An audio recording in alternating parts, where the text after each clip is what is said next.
안녕하십니까? 경남 소식입니다. 6.15 남북 공동선언의 큰 결과물인 개성공단이 폐쇄된 지 넉 달째입니다. 개성공단이 입주한 중소기업의 판로였던 개성공단 상회는 재고 처리가 끝나면 문을 닫게 됩니다. 손원혁 기자의 보도입니다. 지난해 1월 전국에서 처음 문을 연 개성공단 제품 전용 판매점. 재고 처분을 하며 모든 상품을 할인하고 있습니다. 넉 달 전 정부가 개성공단을 전면 중단한 뒤 폐업을 준비하는 겁니다. 50%가 6,000원, 6,000원에 나가고 있어요. 그러면 정말 원가도 안 되는 가격이거든요. 이곳에서는 의류와 그릇, 식품까지 개성공단 업체 20곳의 상품이 판매됐습니다. 대부분 대기업에 납품되는 것들이어서 품질에 비해 가격이 싸 하루 평균 매출이 100만 원 이상이었지만 공급이 끊긴 상태. 계절이 바뀌어도 새 상품이 채워지지 못하면서 찾는 손님도 점차 줄고 있습니다. 개성공단이 없어진 것도 서운한데 그리고 또 지방으로 봐서는 이런 또 사업이 없어진다는 자체가 좀 서운하네요. 공단 상회 측은 초기 투자금 약 2억 원을 채 회수하지도 못했습니다. 공단 입주업체들과 달리 피해 지원도 정부에서 받지 못하고 있습니다. 개성공단 상회는 창원과 진주 등 전국의 6곳, 이미 폐업을 했거나 폐업할 처지입니다. 우리도 덕을 보고 있는 것들도 좀 말씀드리고 또 그걸 사람들이 이해를 하시고 대화를 같이 나눌 때는 그거 자체가 굉장히 좀 좋았던 시간들이고요. 개성공단 업체들의 새 판로로 주목받으며 전국 확장을 꾀하던 개성공단 상회가 꽃을 피워보기도 전에 시들게 됐습니다. KBS 뉴스 손원혁입니다. 사천시가 50억 원을 들여 조성한 해양낚시공원이 완공 1년이 넘도록 문을 열지 못하고 있습니다. 어촌계는 마을 공동의장의 낚시공원이 조성된 만큼 위탁 사용료 없이 직접 운영을, 사천시는 직영을 고집하면서 대립 양상을 보이고 있습니다. 최세진 기자가 취재했습니다. 사천시는 각성하라! 시청 앞에 모인 어민 수십 명.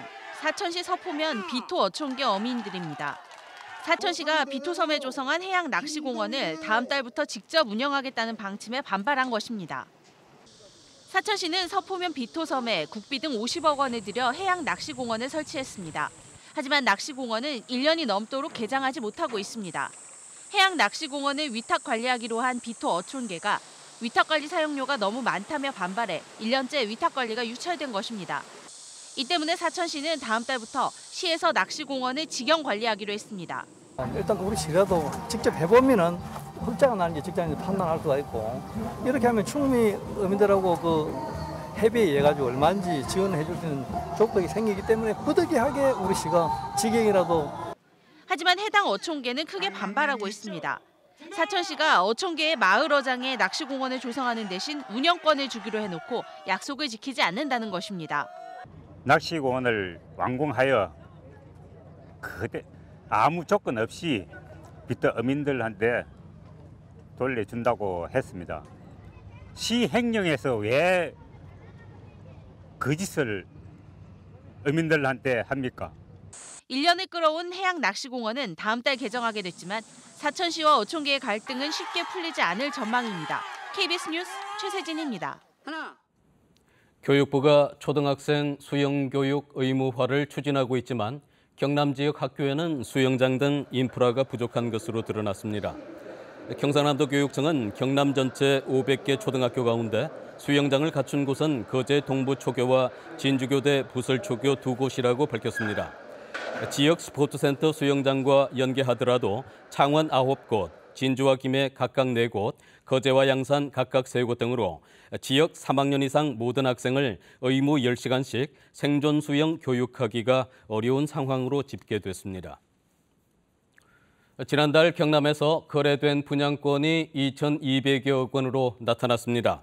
부동산 전문 조사업체가 국토교통부 분양권 실거래가 자료를 분석한 결과 지난달 경남에서는 2,280억 원이 거래돼 경기도와 부산, 서울 다음으로 많았습니다. 거래된 돈 가운데 55%인 1,200여 원이 양산에서 집중돼 양산은 전국 시군구 가운데 세 번째로 거래액이 많았던 것으로 나타났습니다. 울산 태화강의 명물 가운데 하나인 나룻배 운항이 정원 초과로 사고가 나는 바람에 한동안 중단됐다가 재개됐는데요. 안전이 보강됐다는 이 나룻배 운항은 여전히 기본 안전수칙을 위반하고 있습니다. 하무림 기자가 취재했습니다. 뗏목은 뒤집혔고 물에 빠진 승객들은 다급하게 강물 밖으로 빠져나옵니다. 정원에 2배가 넘는 인원을 태웠다가 일어난 아찔한 사고입니다. 뗏목 운항은 2년 가까이 중단됐습니다. 이후 안전을 보강해 울산남구청은 지난해 나룻배 운항을 재개했습니다. 하지만 안전관리는 여전히 부실합니다.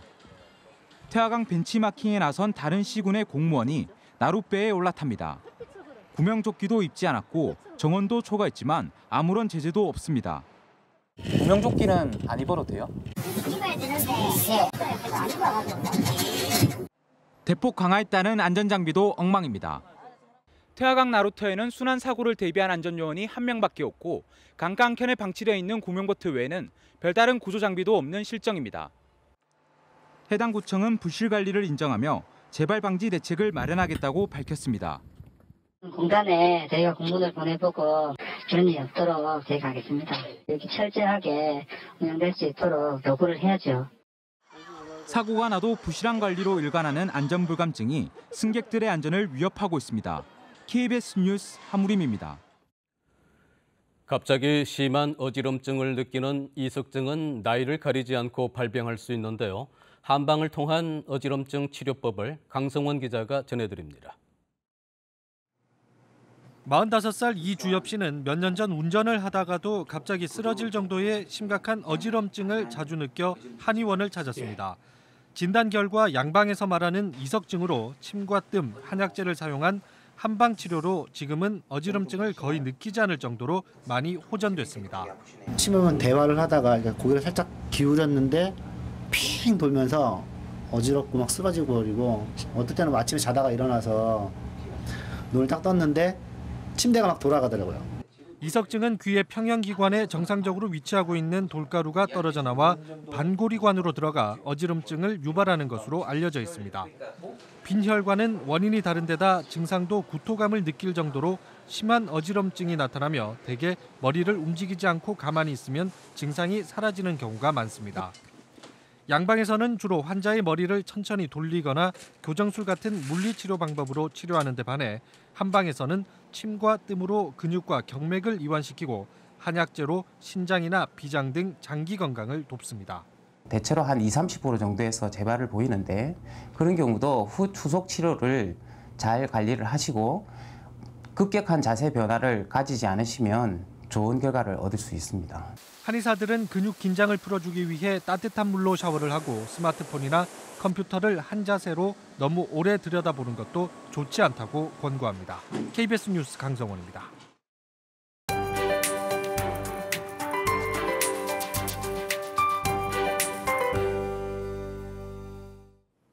더위의 기세가 날로 심해지고 있습니다. 오늘은 밀양과 합천, 창녕 등 내륙을 중심으로 폭염특보가 내려졌고요. 그 밖의 지역도 대체로 30도를 웃돌겠습니다. 낮 동안 볕이 워낙 쨍쨍해서 자외선 지수가 빠르게 올라가는 점 염두에 두셔야겠고요. 당분간 고온 현상은 계속 이어지겠습니다.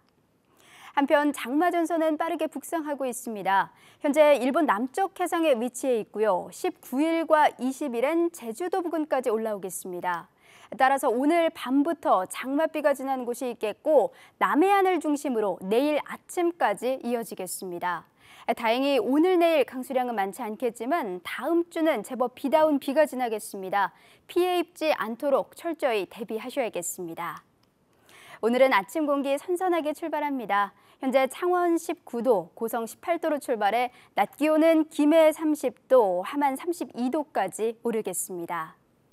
서부 지역도 어제만큼 덥겠습니다.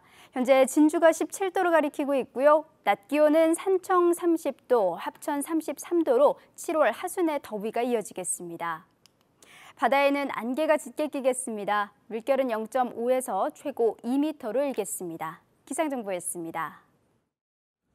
경상남도 체육회는 어제 창원대에서 경남체육의 발전 방향을 찾는 통합체육단체 선진화를 위한 정책 포럼을 열었습니다. 이번 포럼은 지난 2월 경남체육회와 생활체육회가 통합된 뒤 정책 방안을 찾기 위한 것으로 경남체육 선진화를 위한 추진 과제와 통합체육단체의 미래지향적 역할 등의 주제 발표와 토론이 이어졌습니다. 이번 포럼에는 도와 시군체육회, 종목단체와 대학체육 관계자 등 400여 명이 참가했습니다. 경상남도와 경상대학교 의학전문대학원이 BK21 플러스 사업, 바이오 항노화 전문인력 양성 사업에 최종 선정됐습니다. 이번에 선정된 바이오 항노화 전문인력 양성 사업은 바이오 항노화 산업에 특화된 전문인력을 양성하는 교육 사업으로 오는 2020년까지 약 8억 6천만 원의 국비를 지원받게 됩니다. 이번 BK21 플러스 사업을 통해 전국 최초로 항노화 원천 기술 개발과 기술 산업화, 인력 양성을 동시에 추진할 수 있게 됐습니다. 정부의 공공기관 경영 실적 평가에서 진주 혁신도시 일부 이전 기관들의 경영 성적이 미흡한 것으로 나타났습니다.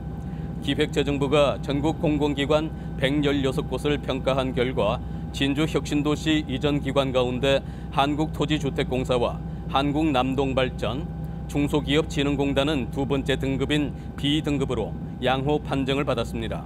이에 반해 한국세라믹기술원은 지난해보다 2단계 떨어진 D등급을 받았고 승강기 안전관리원과 시설안전관리공단은 각각 D등급과 E등급을 판정받았습니다. 창원시가 저소득층 청소년들에게 생리대를 지원하는 방안 마련에 나섭니다. 창원시는 복지 담당 부서와 유관기관과 함께 실태를 파악해 저소득층 청소년들에게 생리대를 지원하겠다고 밝혔습니다. 저소득 청소년들이 생리대를 구입하지 못해 어려움을 겪고 있다는 소식이 알려지자 이옥선 창원시 의원도 지난 7일 시의회에서 대책 마련을 요구하기도 했습니다. KBS 뉴스를 전해드렸습니다.